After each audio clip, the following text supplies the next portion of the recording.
Quiet, please. Quiet, please.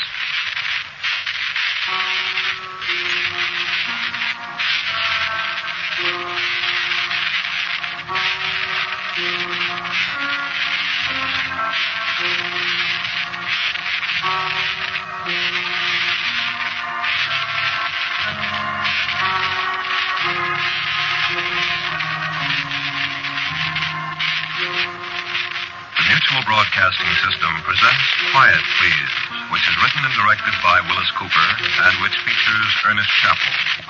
Quiet, Please for tonight is called Baker's Dozen. I thought of that. You see, I used to be a baker. Everybody was always asking for an extra bun or an extra donut or one more Parker House roll when they bought a dozen, see? That's supposed to be some kind of old-time custom or something for bakers. Thing I wouldn't put out. Not me, I tell him. Not me. Don't you know 13's an unlucky number, I'd say? Some wise guy would always say, unlucky for who? I'd say unlucky for any baker that gives away stuff, I'd say. So maybe he'd laugh, and I never lost very many customers, I guess. Anyway, you try and get a baker's dozen of anything nowadays from anybody. You get a hole in your head quicker. Well, so Baker's Dozen is a kind of cute name for a story, I think. Listen, see if it ain't, huh? I had this wife, see, and she has a tough time with me. I'm always biting the top off a bottle of schnapps and coming home and taking pics out of it. I love her, sure I love her. But I'm a great big schmo that ain't got sense enough to leave the bottles in the saloon. When I got 8-9 slugs in me, I'm a double schmo. Charlie Brooks already has gave me the heave-ho 64 times. And, well, for a long time, I'm not very welcome at Charlie's bar. He said once if he knowed how to make a Mickey, he'd present me with a double one for free. So I'm not one of his favoriteest fellas, see? And with my old lady, every time I come home singing 3 cheers for Jones Jr. High, he starts ducking. Because I don't like what she's got for supper, or why don't she get a new dress, or she's been biting her fingernails again, and boom, I'm giving her hits. That's me. A schmo in spades. Don't make any difference I'm nice to her when I'm not drinking that stuff, because I'm practically always drinking the stuff, and... Man, I'm sorry. But so what? And do you think she ever hangs one on my chin? No, she don't. And she don't holler copper on me either. One time there was a cop lives next door, and he hears me pushing her around. He comes in. She says she hit her nose on the door. The cop gives me the ugly look, and what does she do? She kisses me. And what can the cop do? Go away, that's what the cop can do. So you see... Why is a woman a lover schmo? Well, I get carried away telling you about myself. I gotta tell you the story. Listen.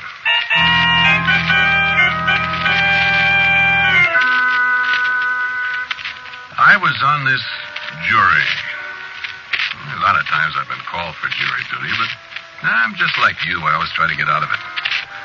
With me, it might interfere with my bottle department, see? Only this time I don't put up a beef, I take it. You ever been on a jury? Well, I guess you know how it is then. Nobody pays any attention to you. You just sit there like a lug, like everybody else. You might as well be in West Overshoe, Arkansas, Arkansas, or whatever, as far as the rest of the jury is concerned. Guys hollering at witnesses and bobby soxers of all ages and sexes watching the free show and hoping to hear some dirt. I get bored. Well, I did have a hangover, so I never come to till quite a while after the trial had begun. You know how a hangover is. Yeah. So I had kind of blank spaces in what I heard, you know. First, I hear the doctor saying what it was caused this guy to croak, and it was something about traumatic synthesis of the scravenies or something, and it got caused by applying a blunt instrument to the fella's noggin kind of hard, so he had the scravenies, and he's a dead pigeon. Then another fella stomps up and down in front of the jury box. He says he's going to prove this dame done it. He's going to, by gravy, have her hung. If only the fine jury will cooperate. And another fellow with a red mustache, he objects. And there's a copper that says, yeah, he found the guy with his noggin bent in, and yada all over the place till my noggin hurts, and I kind of go to sleep or something. Then I am waked up like sticking a pin in me. You know, I'm telling you about this Charlie Brooks that I used to drink at his bar? Well, who is all of a sudden sitting on the witness stand but Charlie Brooks? Listen. My name is Charles Brooks. Your occupation, Mr. Brooks. I am a bartender. And a very good one, I hear. And I pipe up and I say, he makes the best martini in town. See, I don't hold no grudges because, after all, I'm a schmo, and he should throw me out. Nobody even looks at me. The guy just goes right on. Did you know the deceased, Mr. Brooks? I certainly did. I see. And what sort of man was he, Mr. Brooks? I would say he was not a good man. What do you mean by that? Well, he was quarrelsome. Quarrelsome? When he drank. Just like me, huh, Charlie? Did he drink at your bar often, Mr. Brooks? He used to, but I've refused to serve him for several months. Just like me. But he came in the night he was murdered. The night he died. He wasn't murdered. Move to strike that last part out, Your Honor. Strike it out. Confine your statements to answers to my questions, please, Mr. Brooks. The jury will decide if murder has been committed or not. Yes, sir. Now tell me, Mr. Brooks, did you know of any quarrels this man had with his wife? Yes, sir. How did you know? He told me. That was one of the reasons I told him not to come back to my bar. I see. You said you saw him the night he died. Yes, sir. He came in drunk and wanted to buy a drink, but I said no, and I threw him out. Personally? Personally, yes, sir. It's quite impossible, isn't it, that any injuries you might have inflicted on him in throwing him out could have resulted in his death? Would you repeat the question, please? Let me put it this way. You don't think that you injured him badly enough to have caused his death? Mister, I kicked him. You didn't kick him in the head? No, sir. I did not kick him in the head. You would say that he was a bad, vicious, wicked man, then, Mr. Brooks? I certainly would. And that he gave others good cause to kill him? I certainly do. I mean, he did. Especially his wife? Mister, they should give her a medal. That will be all, Mr. Brooks.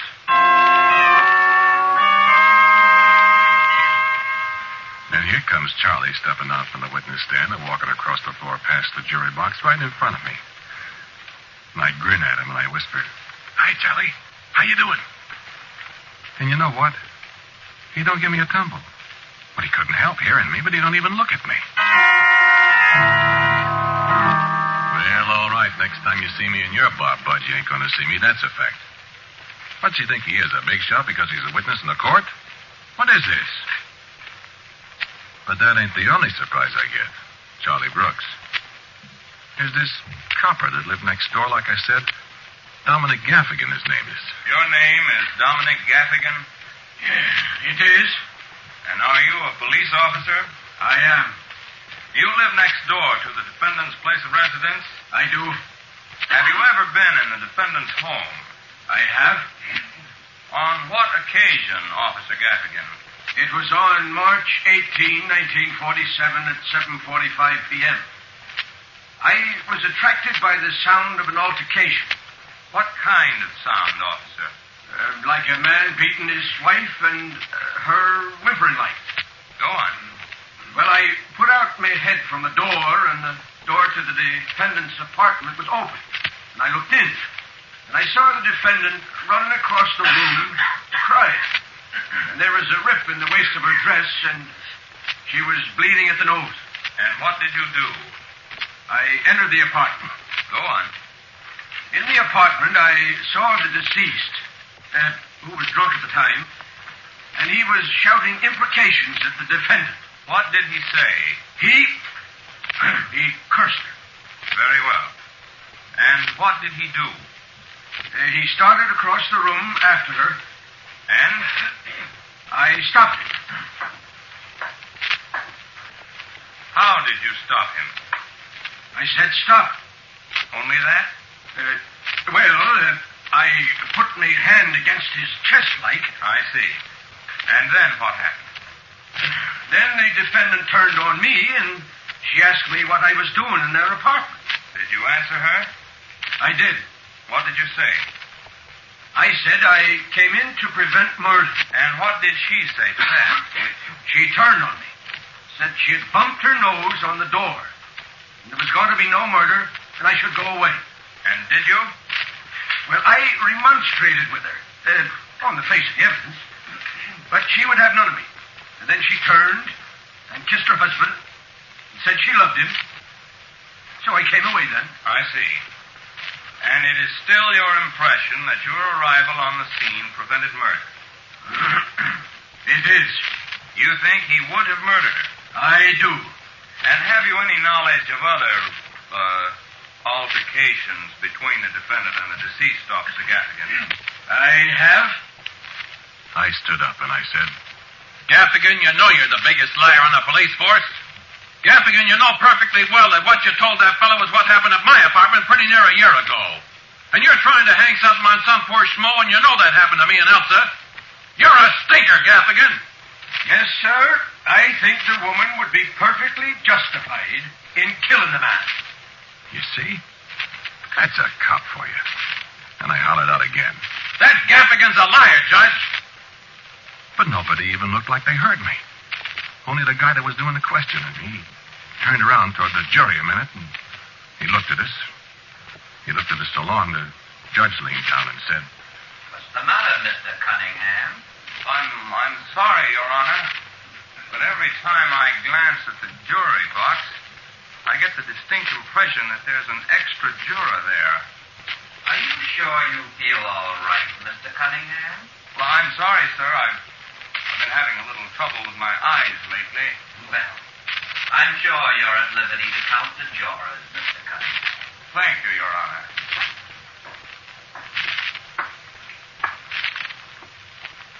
1, 2, 3, 4, 5, 6, 7, 8, 9, 10, 11, 12. I'm sorry, Your Honor. You may proceed, Mr. Cunningham. The guy walked away, but he still looked kind of puzzled. I looked at the other jurors, and every one of them was doing what he'd done. Counting. I watched them, and they all turned back to the courtroom. He was satisfied there was only 12. I couldn't help counting, too. 1, 2, 3, 4, 5, 6, 7, 8, 9, 10, 11, 12. That's right. 12. But I didn't count myself. I'm 13th. I make the baker's dozen. I yelled at the DA. Hey, there is 13 of us here. Hey! He makes like I'm not there. He don't even look over his shoulder at me. I yell again. Hey! But he's talking to a woman on the witness stand. Will you state your name? Mrs. Elsa Bronson. My eyes pop out. I stand up.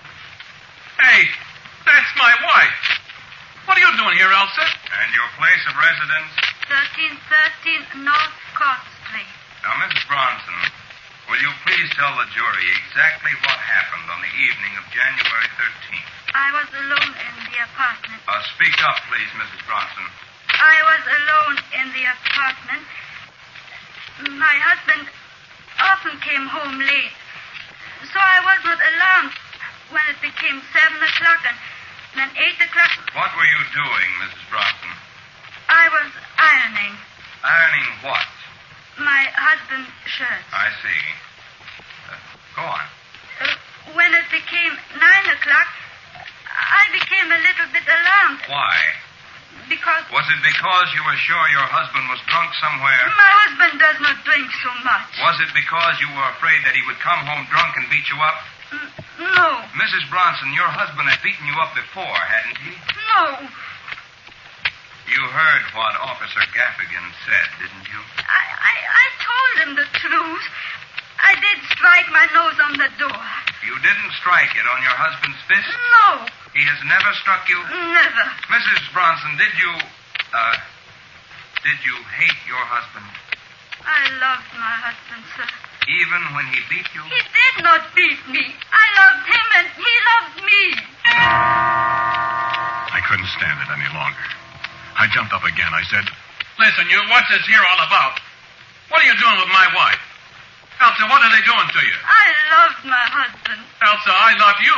Well, if you loved him so much, why did you kill him? What the devil are you talking about? What is this stuff? Listen to me. I'm talking to you. You hear me? I loved him. Sure, she loves me and I love her.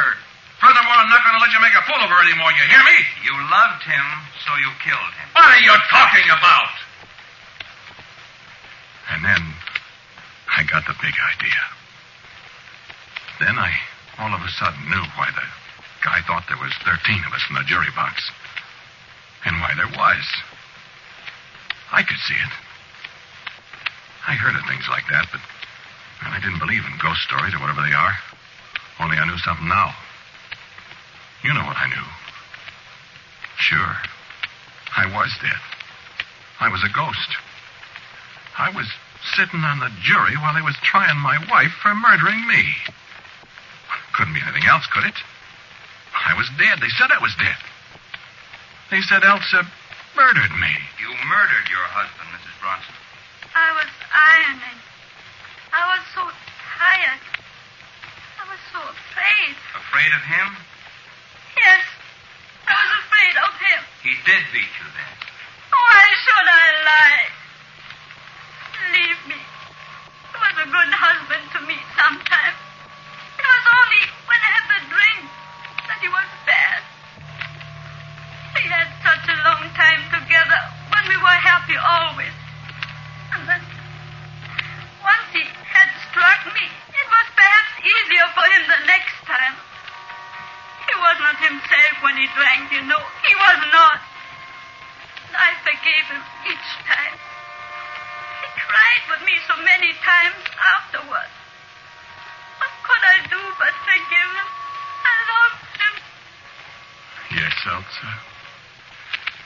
I guess a dead guy can say his say. Even if nobody can hear him. I know you loved me. And I loved you. Always. I don't know how this happened, Elsa. But whatever it was, I had it coming, didn't I? I asked for it. Nobody in the world would ever believe that I loved you. Nobody but you. I don't know what they'll do to you, Elsa.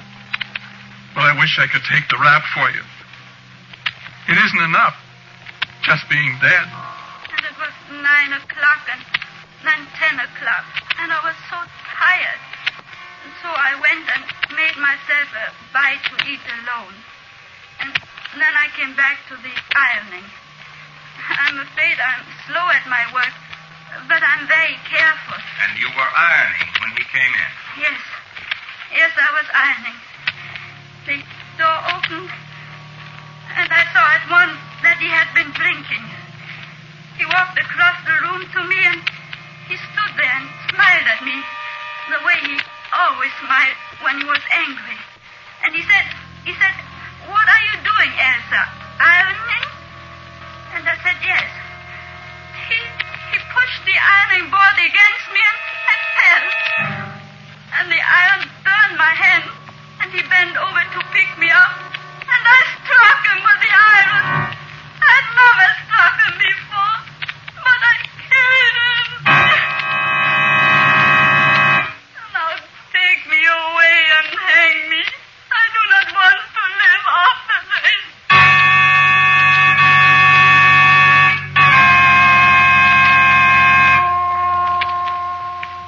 And then she got down from the witness box. She started to walk out of the courtroom. She stopped in front of the jury box, and she looked at each one of the other 12 people.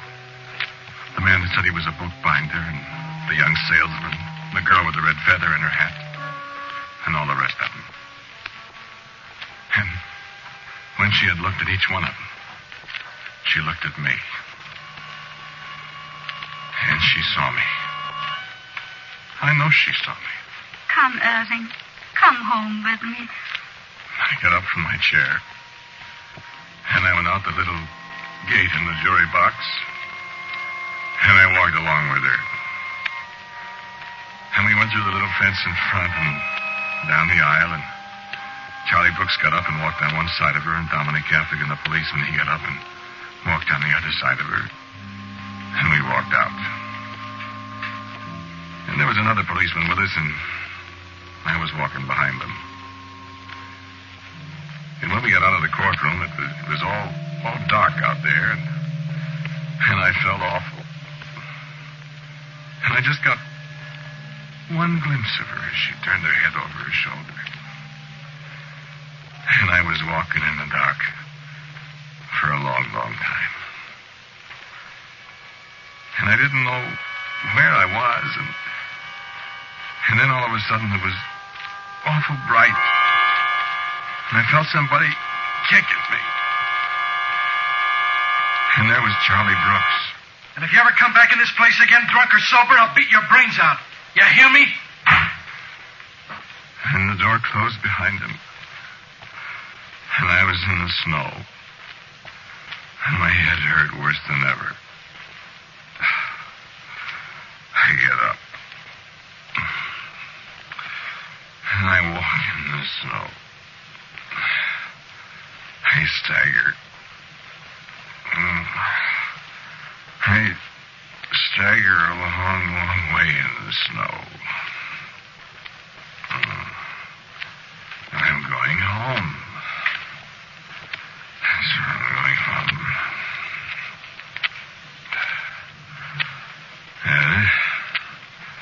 This is the house.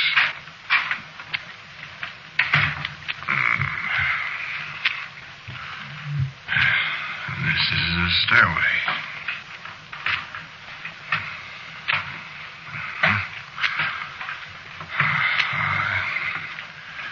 And this is the door.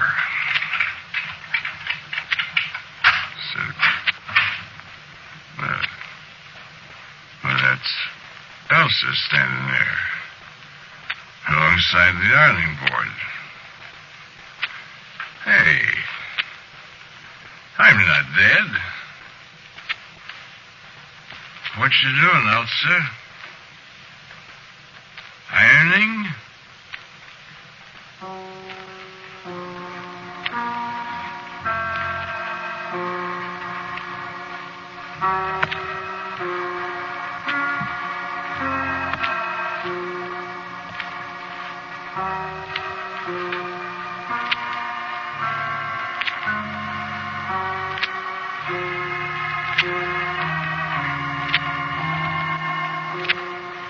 You have listened to Quiet Please, which is written and directed by Willis Cooper. Irving, the man who spoke to you, was Ernest Chappell. And Elsa was Lotta Stavisky. The district attorney was Jim Bowles.